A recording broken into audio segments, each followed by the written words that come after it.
places that I never knew where they were. And you see on the top right over there, that's Bora Bora, Tanya printed there. You could go to South America, Tanyas were printed all over. You could go to Africa, like was said on the video, Tanyas were printed. And now, thank God, together here tonight, we're going to be printing the Tanya right here in Nevada. All right, so to print the Tanya, I'd like to call upon my father-in-law to honor him with assisting in the printing of the Tanya, and as well as a dear friend, Mark Sharon, who I've been studying the Tanya. We've been studying Torah for the past 9.5, 10 years, thank God. And now we switched to studying Tanya. And every Tuesday when I meet with Mark, he tells me of a Beinani moment, of a Tanya moment that he has had. So I'll ask Mark to please come on up.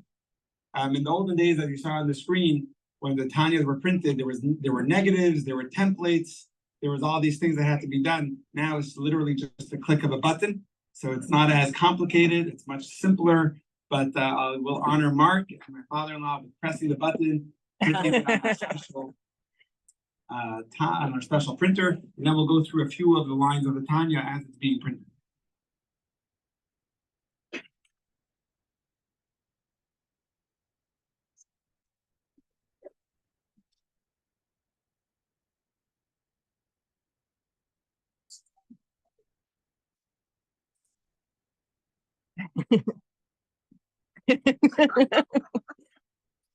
I'm zooming it from another one, like taking a point. You're getting pictures, yeah? Yeah. Takes a moment for it to load because it's each book is 589 pages. We're gonna make 100. Not all tonight. I don't even think we're gonna get these. Why? It's exciting. Yeah, it's like a historic moment. Like, it'll be like engraved Nevada. I think they came with little things. All right, while the Tanya is printed, it takes a few seconds for it to start the process. Jeff, if you could keep on going, so you can look over here. This is our very own edition that is going to now be printed. On the left side, you can see the words, the branch is based Chabad, Novato, California. On the inside the copy, it will say the Chabad Jewish Center of Novato, California. And it has started printing, printed in the USA, 2025. A copy of this book, once it's finished printing, will be sent to be bound. Hopefully I'll negotiate a good price for the binding as good as I got on the printing. But then, God willing, I will mail or I'll gift to each of you your own copy of the Tanya. It'll take a few weeks for it to be bound properly, but then everyone participating this evening will be receiving their own copy of the Tanya. All right, the Rebbe instructed that while the Tanya is being printed, we should study just one section of the Tanya that is being printed. So with that, this one's in Hebrew, but actually on your way out, there are different copies of the Tanya. Personally, Mark and I have been studying a copy called GPS for the Soul, and there are barcodes right in front of each book. And you can ask Adina, myself, or my father-in-law, or Michael Shoshana studied the whole Tanya with my father-in-law as well. And you could ask them for a recommendation, but you could choose a number of copies. In fact, if you could go back, Jeff, one screen, it'll just tell you what number our copy is. In the here, it says it only in the Hebrew, but on the right screen, it says Haitza Tuf Ches Tuf Reish Kei, which means this is edition number 8,687. This is the 8,887 Tanya being printed. We get that special number. All right, now go back. I'll just be sharing a little bit of what one of the chapters talk about over dessert. Chapter 32 of Tanya, which is Perek Lev. It's the heart of the Tanya. Lev in Hebrew means heart. And in this chapter, it talks all about the mitzvah of Ahavat Yisrael, which means love for your fellow. And I just want to give you a 5-minute teaching as the Tanya is being printed so we can study it straight from the book.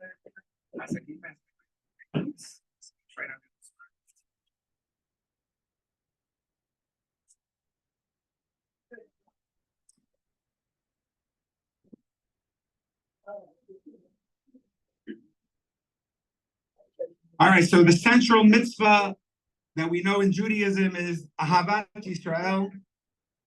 It's something that's so appropriate to teach about on Gimmel Tammuz, on the yahrzeit of the Rebbe. The Rebbe stood so strongly for Ahavat Yisrael, love and kindness for another, for a fellow, for another person. In fact, before Adasa studied the 12 chapters of Tanya by heart, the first chapter she actually memorized by heart was chapter 32. Do you remember that? And Yossi as well. So chapter 32 is so central. The Rebbe actually instructed that we should learn a teaching of chapter 32 of Tanya during the printing. So a central theme of the chapter is as follows. And I want to give you a glimpse of what the teaching of Tanya is like. Mark, we didn't get up to this part yet. This is a little bit ahead in chapter 32, but the central theme is like this. We know that within Judaism, you can look at it as a joy, or you can look at it as an oy. There are ways that you celebrate Judaism, or there are ways that you look at Judaism as a burden. And truthfully, both are true. There are parts of Judaism that are so wonderful and we can celebrate, but there's parts of Judaism that can be hard. But the beauty of this chapter, it says, all of Judaism could be joyful, or all of it could be a burden, depending on your perspective. And the central theme is as follows. You could either live by your soul or live by your body. Your primary focus, your primary existence could be your soul, or your primary existence in life could be your body. When you view Judaism from the soul perspective, it will all be joyful. Every mitzvah you do, you see as another opportunity of connection with another, connection with Hashem. And if you hold on to that joy, if you want to hold on to that joy, you have to tap into your soul. And the Tanya starts over here by saying, Ayidei kiyum advar manau, by fulfilling these words, which means that what was taught in the previous chapter, to have a central primary focus on your soul over your body. I'll skip a couple lines.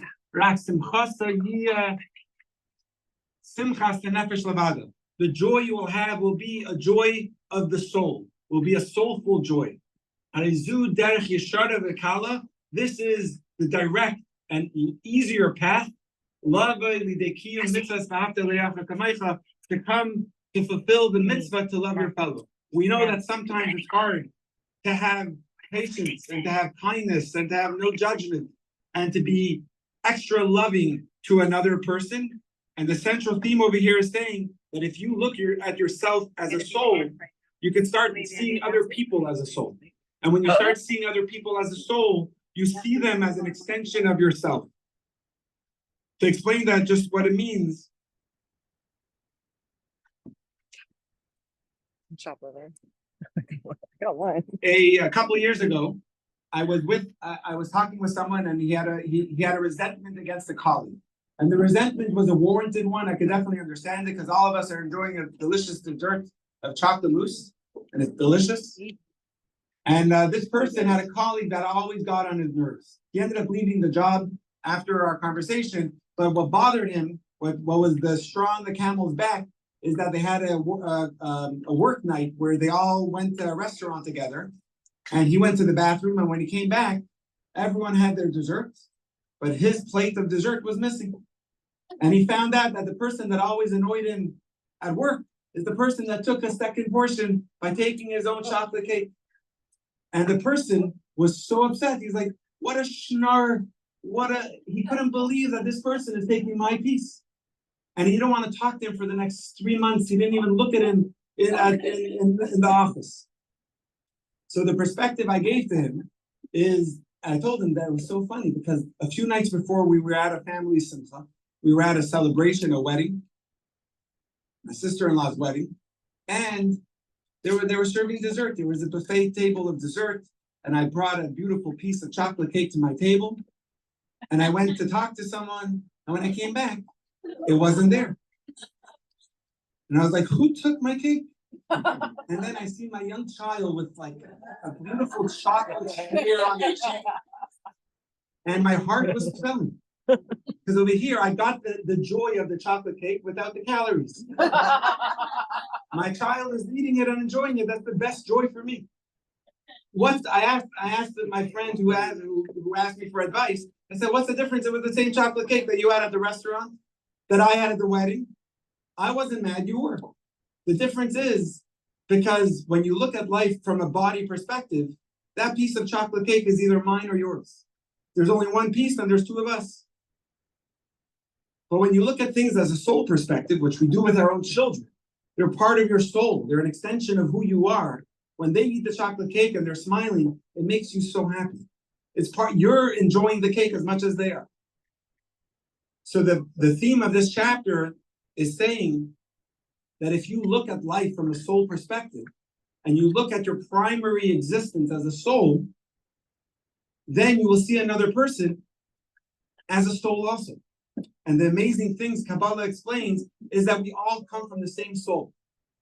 While now I'm in my body and you're in your body, but originally we come from the same central soul. Within Judaism, Kabbalah explained that the original soul was that of Adam. And then it morphed into 7 general souls, known as the 7 Sefirot. And from there it went into 600,000 souls, the Jews that left Egypt. All of us were mutated from those original 600,000 souls, which were originated from Adam. So we're all part of the same being. That's the next part of the chapter. We're all one. And therefore, if we could continue, if we could look at life from a soul, and we could look at each other as extensions of the same soul, you are not a competition to me. You're actually an extension of me. You complement me and I complement you. Just like a hand complements the head, the foot complements the hip, and they need each other. We also need each other. So if you look at it from that perspective, the Tanya says in chapter 32, you could come to start appreciating and loving another person, seeing that they're a soul, that they're a part of you, that their chocolate cake is delicious if they're eating it, and it brings you joy. And the last part of the chapter, towards the end over here, of this page, it says, that God blesses our Father, God blesses us all as one, that through being one, we receive the blessings. It's about that oneness that we each have. And the last part that's not on this page, as the Tanya is being printed, it says that it's not an all or nothing. We're not expected to be able to see other people eat our chocolate cake and not be mad at them. It's a matter of perspective. It's a matter of time. But the more you look at yourself as a soul and you start practicing seeing things from a soulful perspective, it will allow you to see other people as a soul as well and see them as an extension of your soul as well. With that, I wish us a mazel tov for printing the Tanya, and we are.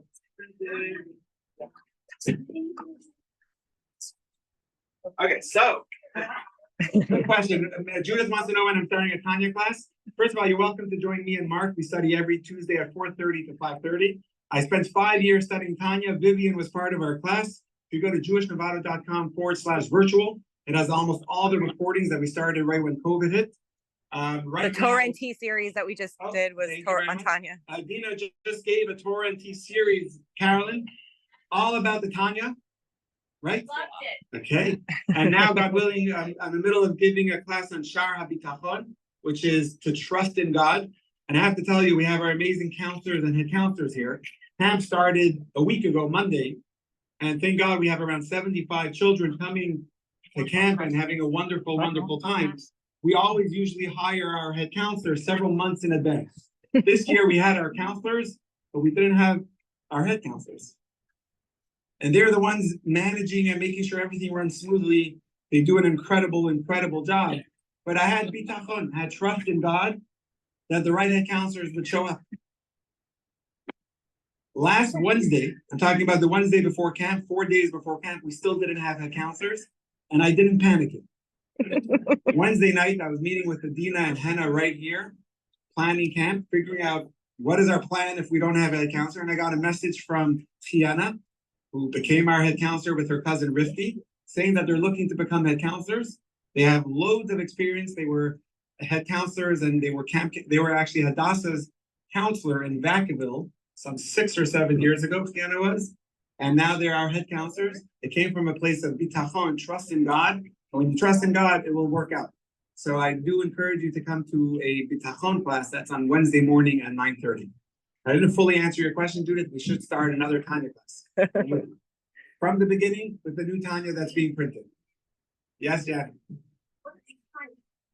So Tanya, which is actually my sister's name is Tanya. Tanya literally is an Aramaic word, which means we have studied. And it's the Tanya starts with the Talmudic statement that starts with Tanya that we have studied at the end of Tractate Nida. But the Rebbe explains that the word Tanya has the same letters as the word Eitan, which means strength. And when we study Tanya, it brings strength and fortitude in our life and for our families and for those around us. So I do definitely encourage the learning of the Tanya. You could pick up, you could scan your phone to one of the barcodes there with different editions of the Tanya. God willing, you'll get an edition right here when it's ready. And it's a lifelong study of the Tanya.